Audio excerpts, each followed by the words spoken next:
आज जे मुई रेसिपीटा बनाऊे कि मुई चैलेंज देकी कौचे 100% गारंटी देकी कौचे आपण मैंने आगु केभे ना बनईथे और कौन सोशल मीडिया रे भी इटाके नहीं देखी फास्ट टाइम लगी यूट्यूब रे मुई छाड़ुचे और वीडियोटा भल लगला लाइक शेयर सब्सक्राइब कर वीडियोटा के लास्ट तक निहाती देखिए।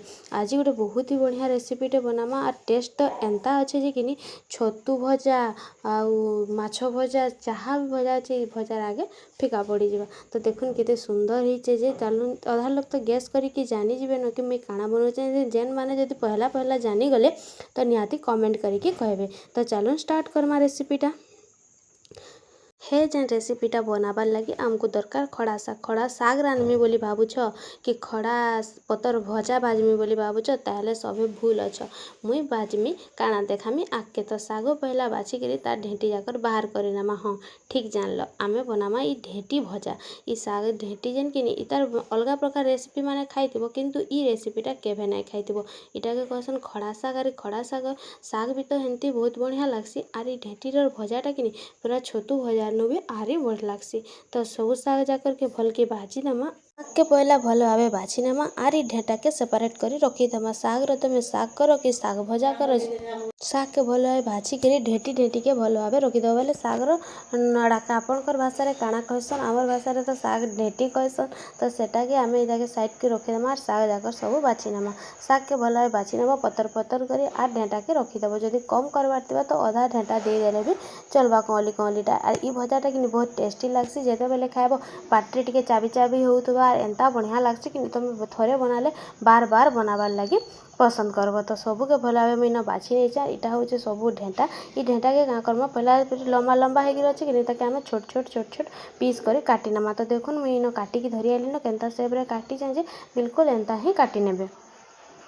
काटी सारा पर आमे इतरे दमा गोटे छोट आलू आमे इते का करमा ना सील बटारे का करमा छेची दमा ग्राइंडिंग ना करबे कि चॉपर रे मैश ना करबे इरे का करबे सिले कि चुपी देबे भल भावे चुपले भल टेस्टटा भल आबा। और 2-4 कुला लहसुन के भी चुपी नेबे आलू ना चुपे आलू के ग्रेट करी सेतरा दे देबे। और इना दमा आमे चावल बटा इटा अरुआ चावल के आगरू बतरे नेथिले और एतरे देजे गोटे कच्चा मिर्चा और 4-5 को लहसुन एतकी जिनिस दमा हला पहला इता के देकर गोटे बड़ जगह रे नै देमा जनता कि सानी हेबा। इहादे आमे दमा से बाटी की रखिथिबा पिठो जेते लागबा से हिसाब रे दमा पहला टिके दे दमा देखी करी अनुमान टिके करबो से हिसाब रे जदि अनुमान नै कर पाछ घरे माँ के किंबा किए भी बड़ लोग अछन समानकु पचरे करी करबो। तो से पिठो दे साइला परे इतना दे देले गोटे चामच हल्दी गुण गोटे चामच कलर गुण दे साइला परे टिके गरम मसला और टिके कर चिकन मसला दे देली और स्वाद अनुसार नून देकरी इताके भल भावे चिटकी करी एंता करी बाट मिसई नेबे भल भावे जेंता आलू रे आरु आमर से जेन साग ढेंटा रे सब मसलाटा भेदबा।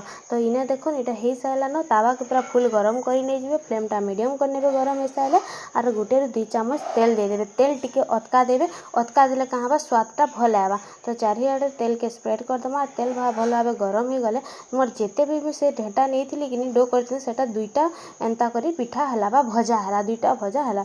तो गोटे भजा के दे करी पहला एंता गोल कर नै जिवे और मुड़ा करी गैस रे दे देबे फ्लेम तो लो थिबा किछि तो असुविधा नै हुए। तो हाथे एंता प्रेस करी जेते हबा हेते पतला कर नेबे पूरा गोटे तावा करी नै जिवे गोटे तावा जेंता अछे हेंता गोटे तावा करी नै जिवे। देखुन मी केंती करूचे टिके टाइम लागबा किंतु धीरे धीरे करबे फ्लेमटा लो थिला बेले जदि एंता करबे कि तल फाल सिझी भी जिबा और बढ़िया क्रिस्पी आ कुरमुड़ा भी लागबा। तो देखुन एंता करिकिनी सब करी नै जिवे और ऊपरे टिके तेल दे करी गोटे ढापनीटे ढापी नेबे का ढापनीटे ढापी करी ताके देखुन फ्लेमटा केंता अच्छे मीडियम फ्लेम याने कर नेबे 5 ରୁ 7 मिनिट तक भल भावे मीडियम फ्लेम रे सेकी देमा।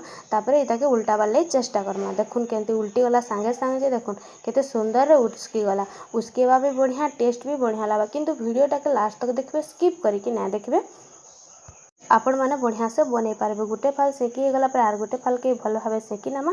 तो सेकी साइला पर देखुन इटा बढ़िया से बाहरी गला देखुन केते सुंदर हेइचे जे। तो आउ गोटे जेन भी थिला मैं सेटा के विषय सेम प्रोसेस रे देई करी भल भावे भाजी करी काढ़ी नेली ताके थरे एंता करी बनौन और आगरू किए बनईथिले काजे निश्चय कमेंट करी कहबे। तो रेडी हे गला आमर साग ढेंटा भजा छतु भजा भी ई भजार आगे फिका लागबा। तो निहाती थरे समस्ते ट्राए करूँ और जदि भल लागला प्लीज चैनल के सब्सक्राइब करी नै जिवे नुआ थिले सब्सक्राइब करबे और जेन माने पुराना अछन आगरू मोर वीडियो देखुछन प्लीज चैनल के लाइक और शेयर करी नै जिवे। रहली जय जगन्नाथ।